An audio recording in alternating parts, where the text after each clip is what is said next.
Halo, selamat datang kembali di sesi pendalaman kita. Hari ini kita buka bab 2 dari buku Loonshots.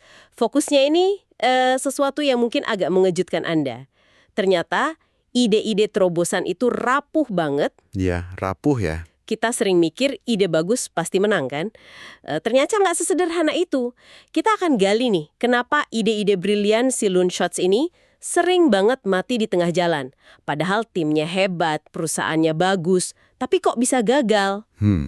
Sumber kita ya kutipan-kutipan kunci dari bab ini. Misinya yaitu memahami akar kerapuhan ini dan gimana caranya ide-ide ini bisa selamat. Mari kita mulai. Betul. Dan kerapuhan yang mengejutkan ini seringkali bukan karena idenya itu jelek secara fundamental. Malah sebaliknya, ide-ide paling original ini justru sangat rentan sama penolakan sistemik, sama cara kerja organisasi pada umumnya gitu. Nah, ini langsung nyambung ke inti argumen bab 2, perlunya sebuah keseimbangan dinamis. Keseimbangan dinamis? Iya, organisasi itu harus bisa cinta sama dua kelompok yang seringnya malah bertolak belakang. Ada seniman yang bikin ide gila, ada prajurit yang jaga bisnis biar stabil. Seniman dan prajurit. Oke. Tanpa keseimbangan ini, Loonshots yang rapuh tadi, ya hampir pasti layu sebelum berkembang. Menarik ini konsep keseimbangan.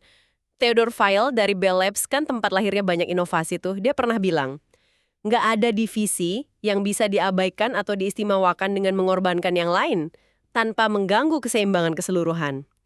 Tapi kalau ini penting, kenapa kok susah banget dicapainya? Nah, itu dia pertanyaannya. Buku ini bilang ada kecenderungan alami gitu ya, kayak prajurit dukung prajurit, seniman ya dukung seniman. Tepat sekali. Itu kayak gaya gravitasi sosial di dalam perusahaan. Kecenderungan ini bikin perlakuan setara jadi tantangan besar. Makanya organisasi perlu secara sadar mendesain sistem yang menghargai kontribusi unik dari dua kelompok ini. Inovator radikal sama penjaga stabilitas. Gimana cara desainnya? Buku ini menggambarkannya pakai matriks 2x2 yang cukup menarik. Sumbu pertama itu pemisahan grup. Si seniman sama prajurit ini dipisah atau dicampur. Sumbu kedua itu keseimbangan dinamisnya. Seberapa kuat interaksi dan dukungan timbal balik antar grup. Oke, jadi ada 4 kuadran gitu ya? Iya. Tujuan idealnya itu di kuadran kanan atas. Grupnya dipisah biar fokus sama tugas masing-masing, tapi ada jembatan kuat, rasa saling menghargai di antara mereka. Nah, yang sering gagal gimana? Banyak yang jatuh ke perangkap kuadran kiri atas, mencoba memaksa kreativitas di semua lini. Seniman sama prajurit dicampur aduk. Ujung-ujungnya seringnya malah jadi, kekacauan dan frustrasi. Oke. Jadi ada tantangan sistemik ya soal menyeimbangkan seniman dan prajurit ini. Tapi bab 2 ini juga menyoroti perjalanan si idenya sendiri yang penuh liku-liku. Ada kutipan yang lumayan pedas nih dari Sir James Black, pemenang Nobel kedokteran. Dia bilang, itu bukan obat yang bagus kalau sudah dibunuh setidaknya 3 kali. 3 kali? Iya. Ini bukan kiasan aja kayaknya ya. Udah kayak pola gitu buat ide-ide terobosan. Persis. Konsep 3 kematian ini inti dari kerapuhan Loonshot. Ini menggarisbawahi kalau penolakan, kemunduran, bahkan penghentian proyek itu bagian normal. Bagian dari proses pengembangan ide radikal. Contohnya ada? Ada. Gleevec, obat kanker revolusioner itu. Memang disetujui FDA cepet banget. Rekor 35 bulan dari pasien pertama sampai persetujuan. Wah, cepet ya. Tapi sebelum itu, perjuangannya bertahun-tahun. Penelitinya, Brian Drucker, hampir aja ditolak naik jabatan. Risetnya dianggap, kurang menjanjikan. Serius? Iya. Jurnal ilmiah bergengsi nolak publikasi temuannya. Bahkan ada eksekutif senior yang bilang, secara eksplisit ya, proyek itu cuma bisa maju, langkahi dulu mayat saya. Wow, langkahi dulu mayat saya, itu penolakan yang keras banget. Ini nunjukin kematian itu bisa datang dari mana aja ya. Penilaian akademis, penolakan publikasi, resistensi internal. Bener. Dan yang krusial dipahami, kematian ini seringnya bukan karena ide itu sendiri salah secara ilmiah atau teknis. Lebih sering karena kegagalan dalam proses evaluasi, atau karena persepsi yang keliru di tahap awal, atau sistem internalnya memang nggak dirancang buat nampung ide aneh yang belum terbukti pas lagi rentan-rentannya. Kisah Akira Endo dan penemuan statin. Obat penurun kolesterol yang sekarang dipakai jutaan orang itu, dan Betul, statin. perjalanannya luar biasa berliku katanya. Endo ini terobsesi cari obat ini setelah lihat kontras kesehatan orang Jepang di Jepang sama yang pindah ke Hawaii, yang mulai makan makanan barat. Ini terkait studi Ansel Keys soal lemak jenuh dan penyakit jantung waktu itu ya. Walaupun studinya sendiri kontroversial sih. Nah, iya. Dan penting banget ingat konteks skeptisisme ilmiah saat itu. Di Amerika, uji coba gede-gedean buat nurunin kolesterol cuma lewat diet itu baru aja dinyatakan gagal total. Gagal total. Iya. Bahkan ada editorial berpengaruh di New England Journal of Medicine, judulnya provokatif, Diet Jantung, Akhir Sebuah Era, yang intinya bilang usaha nurunin kolesterol itu sia-sialah.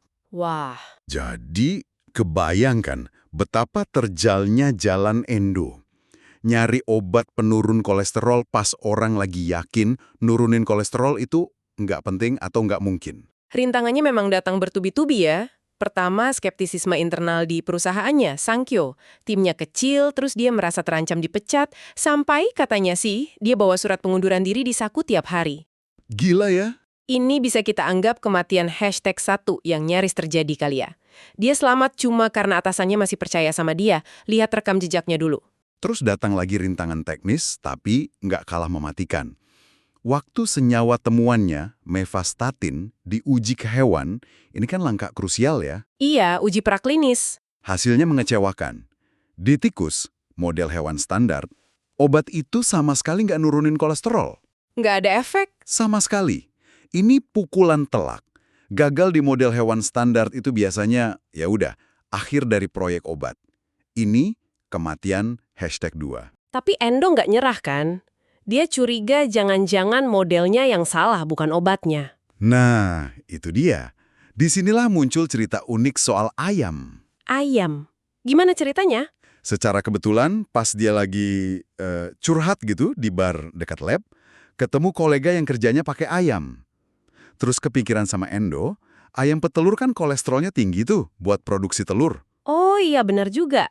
Mungkin di ayam efek obatnya kelihatan. Terus dicoba. Dicoba. Mereka bikin eksperimen tak resmi pakai ayam-ayam itu. Hasilnya? Spektakuler. Kolesterol ayam turun drastis. Wow. Belakangan baru ketahuan kenapa tikus tuh model yang jelek. Metabolisme kolesterolnya beda banget sama manusia. Terutama soal LDL, kolesterol jahat, yang jadi target utama statin. Nah, ayam ternyata lebih mirip manusia metabolismenya. Menyelidiki kegagalan. Dia nggak langsung nyalahin idenya, tapi nanya, idenya yang salah atau cara ngujinya yang salah? Betul sekali. Itu skill krusial banget. Nah, setelah sukses di ayam, terus di anjing dan monyet, Endo mulai merasa aman nih proyeknya. Obatnya mulai diuji ke manusia. Hasil awalnya menjanjikan, tapi terus datang kematian #3, yang paling dramatis katanya. Iya, ini yang paling menyakitkan mungkin ya. Studi keamanan jangka panjang oleh Sankyo sendiri, mereka menemukan dosis tinggi mevastatin kayaknya menyebabkan kanker pada anjing. Kanker, waduh. Seketika, Sankyo stop semua riset mevastatin. Kabar nyebar, perusahaan farmasi lain yang udah mulai lirik statin jadi ikut mundur semua. Jadi programnya runtuh total. Runtuh total. Endo cuma bisa pasrah lihat dari jauh. Dan ini bisa jadi akhir cerita statin loh. Potensi terobosan mati karena sesuatu yang kemudian diduga kuat sebagai kegagalan semu atau false fail. False fail, maksudnya? Studi kanker di anjing itu kemungkinan besar cacat. Mungkin dosisnya nggak relevan atau interpretasinya keliru. Tapi dampaknya nyata. Proyek stop. Terus gimana statin bisa selamat? Nah, disinilah peran kebetulan dan persistensi dari pihak lain masuk. Raksasa farmasi Merck secara independen ternyata juga lagi nyari penghambat enzim kolesterol. Oh, Merck juga nyari? Iya, dan luar biasanya mereka nemu senyawa serupa, lovastatin, yang nanti jadi Mevacor. Cuma beda dikit banget secara kimiawi dari mevastatin endo, dan nemunya relatif cepat. Terus soal keamanan gimana? Nah, ini yang krusial. Merck melakukan studi keamanan mereka sendiri pada anjing dengan senyawa mereka. Hasilnya, tidak ditemukan bukti kanker. Oh, ini menguatkan dugaan studi Sankyo tadi, false fail ya? Tepat. Keberhasilan Mevacor dan generasi statin berikutnya, total pasarnya ratusan miliar dolar loh itu. jadi bukti potensi luar biasa yang hampir hilang. Hampir hilang gara-gara kematian akibat kegagalan semu tadi. Ini menegaskan betapa bahayanya stop ide cuma gara-gara satu hasil negatif tanpa investigasi mendalam soal penyebab kegagalannya. Perjuangan melawan skeptisisme sistemik dan kegagalan semu ini kayaknya bukan cuma milik Endo R ya. Pola yang sama kelihatan jelas di kisah Judah Folkman dan idenya tentang angiogenesis. Betul, Judah Folkman. Idenya kan menghentikan suplai darah ke tumor. Beda banget sama kemoterapi standar yang kayak racun gitu kan. Gimana reaksi komunitas ilmiah waktu itu? Penolakannya brutal. Folkman ini kan ahli bedah anak ya, jadi dianggap orang luar di dunia riset kanker fundamental. Oh, dianggap bukan bidangnya gitu? Iya, presentasinya sering sepi. Dia dicemooh, bahkan ada yang bilang badut. Ada tekanan besar, biar dia milih fokus aja karir bedahnya atau lanjutin riset aneh ini. Wah, miripnya polanya. Mirip banget. Ini contoh nyata gimana sistem bisa bereaksi keras sama ide yang terlalu beda dari paradigma yang ada. Lagi-lagi, kita lihat pola 3 kematian main di sini. Proyeknya dianggap mati berkali-kali lah sama orang-orang. Tapi kayak Endo Folkman ini gigihnya luar biasa ya. Dia terus kerja puluhan tahun menghadapi siklus hasil menjanjikan yang terus susah direplikasi lab lain. Nah ini juga indikasi mungkin ada kegagalan semu lagi kan soal kondisi eksperimennya. Betul, bisa jadi. Akhirnya terobosannya datang lewat kolaborasi sama Genentech yang menghasilkan obat Avastin. Ada momen mengharukan yang diceritain di buku ini, pas data sukses Avastin dipresentasiin di pertemuan ilmiah besar, ada yang komentar, andai aja Dr. Folkman masih hidup buat lihat ini. Padahal Folkman ada di situ, duduk di antara penonton, cuma senyum aja. Luar biasa ya. Kisah Folkman dan Endo ini benar-benar menggarisbawahi 2 hal penting dari bab 2 ini. Pertama, pentingnya kegigihan dalam menyelidiki kegagalan. Bedain mana false fail, tesnya yang salah, sama true fail, idenya yang salah. Itu skill kritis. Oke, investigasi kegagalan. Yang kedua? Kedua, ide yang rapuh ini butuh perlindungan. Contohnya, setelah Endo pensiun dari Sankyo, program statin di sana pelan-pelan mati. Nggak ada lagi juara internal yang gigih belain dan lindungin dari kritik atau ngatasin kemunduran. Menarik banget poin soal juara ini. Buku ini malah bilang, penemu idenya belum tentu orang yang paling pas jadi juaranya ya. Betul, butuh skill set yang beda. Contohnya? Nemu ide itu satu hal, memperjuangkannya lewat rintangan birokrasi, skeptisisme, kemunduran teknis, itu hal lain. Contoh klasik yang dibahas itu radar. Taylor dan Young nemuin nggak sengaja. Tapi mereka kurang terdorong buat perjuangin. Terus siapa juaranya? Juaranya malah seorang perwira angkatan laut, William Parsons. Dia yang tanpa lelah jualan ide ini ke petinggi militer. Dia yang nyemangatin lagi ilmuwan yang udah mulai ragu, bahkan sampai mempertaruhkan karirnya. Dia punya kombinasi pemahaman teknis, kredibilitas internal, sama kegigihan ala sales door-to-door gitu. Oke, jadi bukan cuma soal idenya bagus, tapi juga siapa yang melindungi dan gimana cara melindunginya pas lagi rapuh-rapuhnya. Lantas apa artinya ini semua buat Anda yang lagi dengerin? Mungkin Anda punya ide gila sendiri, atau lihat rekan kerja punya ide kayak gitu. Pesan utamanya ya ini, jangan kaget kalau ide baru yang radikal itu hadapin penolakan keras atau kegagalan awal. Itu bukan tanda pasti idenya jelek. Ingat konsep 3 kematian tadi. Kegagalan malah bisa jadi titik belajar ya? Betul. Jika kita mau selidiki, bukan langsung kubur idenya. Coba deh, refleksikan. Lingkungan kerja atau komunitas Anda punya mekanisme nggak buat melindungi loonshots ini?